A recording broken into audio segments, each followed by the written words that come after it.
L'Union nationale des chambres de commerce, d'industrie et d'agriculture du Sénégal a pour attribution principale de représenter et de suivre les relations avec les instances auxquelles appartiennent les 14 chambres du Sénégal.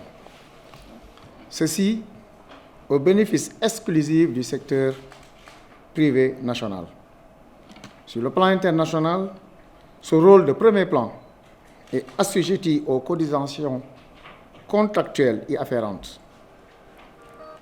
M. Serimbou a été élu par ses pairs à la tête de cette institution en 2015, soit 8 longues années. Aussi, M. Mboup, bénéficiant de l'aura de notre pays sur le plan international, a été élu en 2017 président de la zone Afrique de l'Ouest de la conférence permanente des chambres de commerce africaines et francophones, CPCAF, et donc vice-président de cette prestigieuse et importante organisation interconsulaire dont le siège est à Paris. À ce titre, il est censé coordonner les projets et programmes des 10 pays de l'Afrique de l'Ouest. À ce jour, l'Union nationale des chambres de commerce, d'industrie et d'agriculture de Dakar, du Sénégal, reste devoir des arriérés de cotisation à des structures internationales au sein desquelles elle représente le Sénégal. On peut citer notamment le CPCAF, qui est une structure aujourd'hui cinquantenaire, car créée à Dakar en 1973 par des illustres chefs d'État, président Senghor, président Houphouët-Boigny et président Bourguiba, qui a officiellement notifié la suspension de l'Union par défaut de cotisation à partir du 11 mai, c'est-à-dire après-demain. Pour rappel, le CPCAF est un vaste réseau de coopération économique et institutionnelle auquel le secteur privé de l'espace francophone au sein duquel 30 pays, dont 25 africains, sont représentés à travers 120 chambres consulaires, ce qui devient un espace très important. Cette décision alors de suspension intervient à la veille du cinquantenaire de cette prestigieuse institution.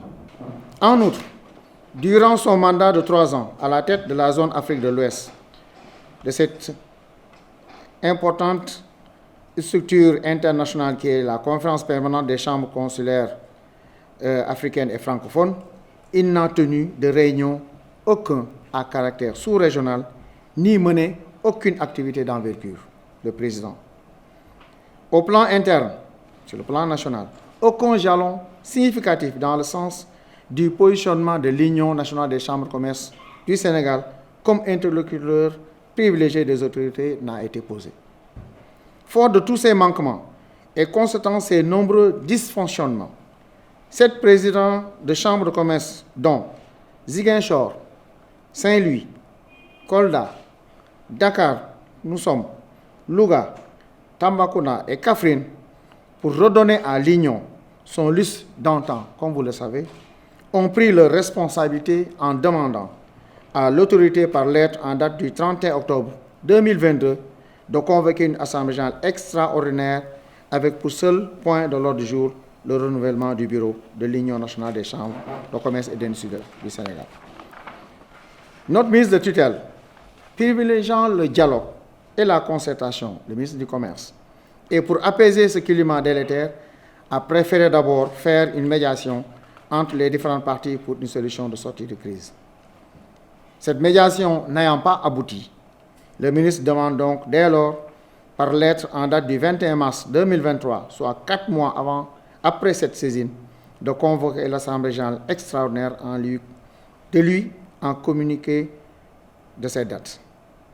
Le 27 mars 2023, le bureau, statuant sur la question, fixe la date de l'Assemblée générale extraordinaire le 27 avril 2023 dernier.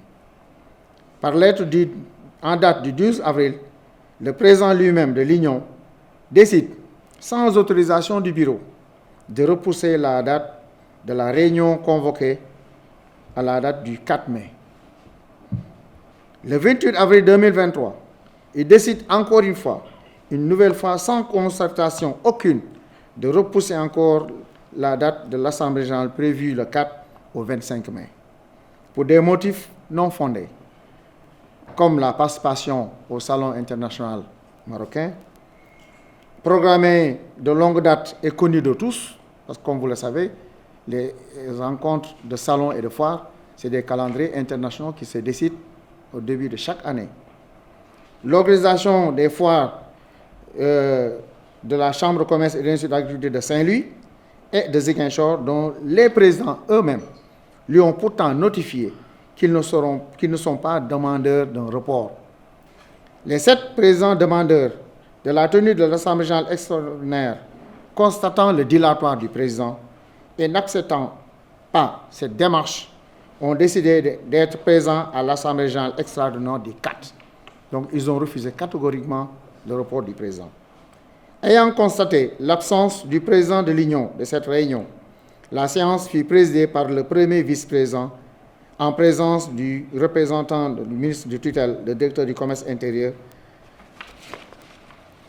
dont lui-même, représentant du ministre, constatant que le quorum n'étant pas atteint, proposa à l'Assemblée générale de renvoyer la réunion sous quinzaine en application des textes réglementaires.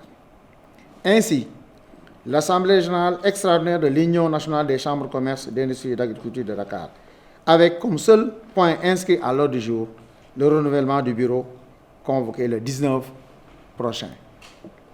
Le ministre du Commerce, vu la situation, n'a fait que respecter la procédure appropriée.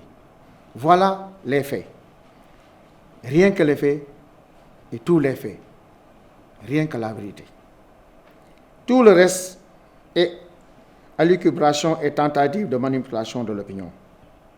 Très prochainement, le collectif des présidents des chambres de commerce et d'industrie et d'agriculture signataires tiendront une conférence de presse pour éclairer davantage la lanterne de l'opinion nationale et internationale. Je vous remercie.